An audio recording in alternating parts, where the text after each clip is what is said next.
This culminating module zeroes in on closing the deal, obtaining the customer's commitment, and signing on the dotted line. All your work in the previous stages sets the stage for a successful close. As the saying goes, always be closing. But in practice, Isaac Ward teaches that closing is not about aggressive pushes or trick phrases, it's the natural conclusion of a well-handled sales process.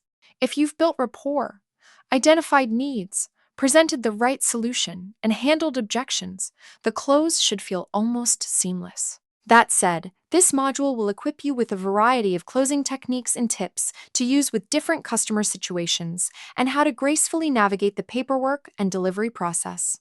Key closing techniques.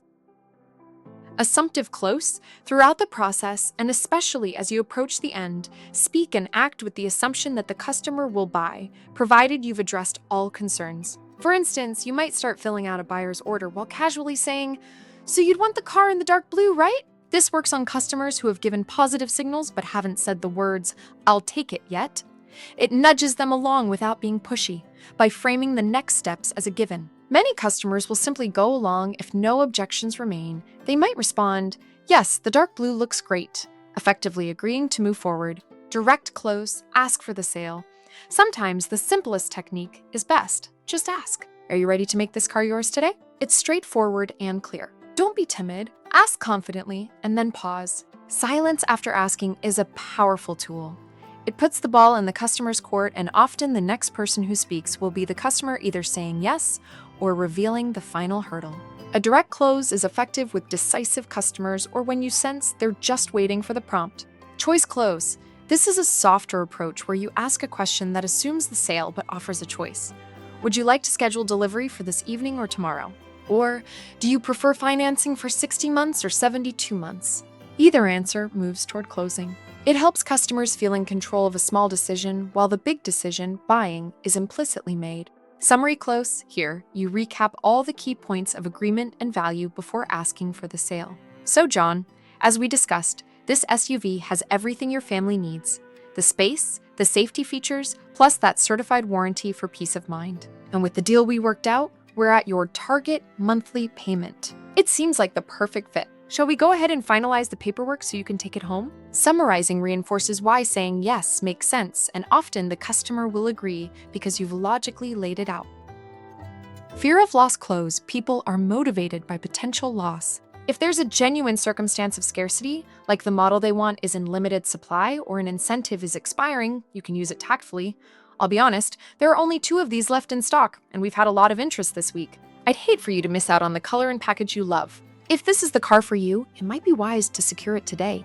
It's important to use this only if true, never fabricate urgency. Ward emphasizes integrity, so we only leverage authentic timing or supply facts. Done right, it can prompt a customer who's on the fence to act now rather than later, when later might mean never or having to settle for second choice.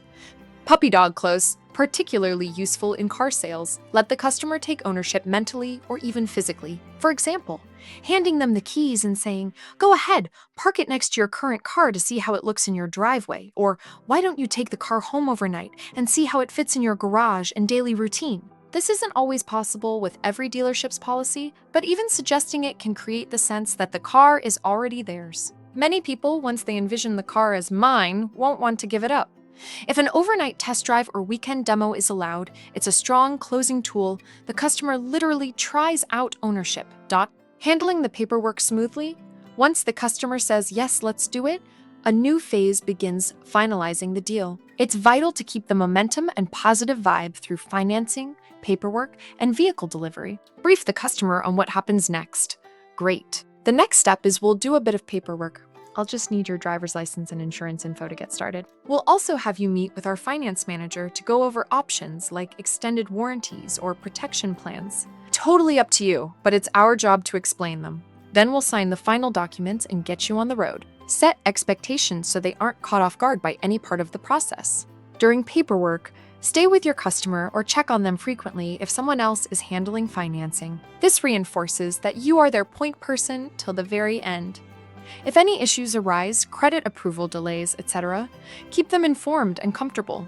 Perhaps offer a cup of coffee or water. This period can be boring or stressful for customers, so your job is to keep it smooth and positive. Finally, vehicle delivery. Go over the car again, making sure they know how to operate all the essentials, pair their phone, use driver assist features, etc.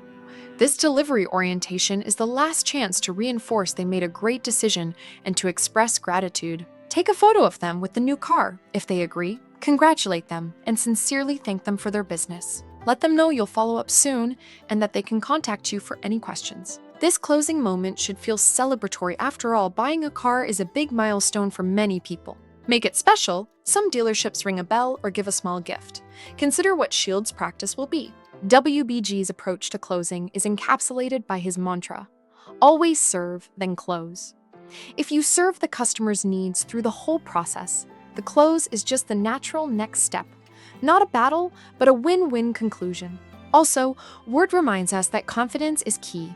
You must believe in what you're selling and that you've earned the right to ask for the sale by doing the work prior. Approach closing with a positive expectancy, assuming the sale. Because if you act like you expect a yes, the customer senses that confidence.